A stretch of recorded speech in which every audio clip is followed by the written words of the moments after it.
రాజీ చేయడానికి తిరిగినటువంటి ఆలోచనని ఒక దళితుడికి న్యాయం చేయడానికి మీరు ఎప్పుడైనా ఆలోచించారా? ఏ కులానికి చేశారు మీరు? అదే విధంగా చూస్తే ఒక ఇరిగేషన్ అధికారిని తప్పుడు బుక్కులపై ఏదైతే ఉందో ఆ బుక్కుల మీద సంతకం చేయక మీరు ఆ రోజుని అతనిపై దాడి చేసి భయానకంగా అతన్ని పెట్టిన ఇబ్బందులు కూడా చేసుకున్నారు అని చాలా మీడియాలో వచ్చినాయి. మరి ఒక్కసారి ఆత్మ పరిశీలన చేసుకోండి. మీ ఆలోచన విధానం ఎలా ఉంటుందో. మీ రౌడీయిజం లాగే మీరు చేసే అసాంఘిక కార్యక్రమాలు, మీరు చేసే హత్యలు పవన్ కళ్యాణ్ గారికి ఆపాదించొద్దని మరొకసారి మీకు పత్రికా ముఖంగా మీకు హెచ్చరిస్తున్నాం.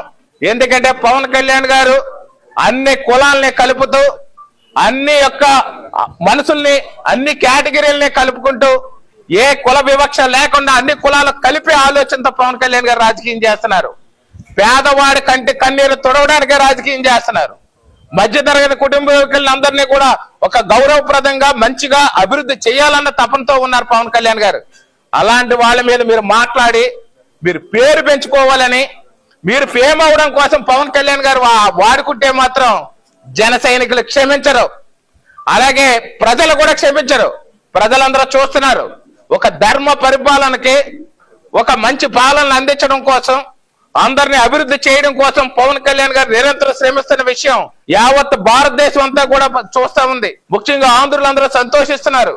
అలాంటి వారికి ఏ మూల ఏం జరిగినా మీరు వారిపై ఆపాదించి మీరు పార్టీ పరంగా పేరు పెంచుకోవడం కోసమో, లేకపోతే పవన్ కళ్యాణ్ గారిని మేము టార్గెట్ చేయగలిగామని చెప్పి గొప్పలు చెప్పుకోవడం కోసం చేస్తే మీ జీవితం ఇప్పటికే ప్రజలన్నీ కూడా అన్ని ఓడబీకి ఇంట్లో కూర్చోబెట్టారు. ఇంకా దిగజారిపోవద్దని మరొకసారి పత్రిక ముఖంగా మీకు మరొకసారి హెచ్చరిస్తున్నాను. మీరు వెళ్ళి పరామర్శించవచ్చు, ఆ కుటుంబానికి ప్రగాఢ సానుభూతిని తెలియజేయచ్చు, ఆ కుటుంబానికి అండగా ఉండొచ్చు. కానీ మీరు పవన్ కళ్యాణ్ గారి గురించి మాట్లాడుతున్నారు. పవన్ కళ్యాణ్ గారిని ఆపడం అనేది సూర్యుడికి చెయ్యి పెట్టి అడ్డు పెడితే మీరు ఆపుదాం అనుకుంటారేమో, సూర్యుడు మాత్రం ఆగడు.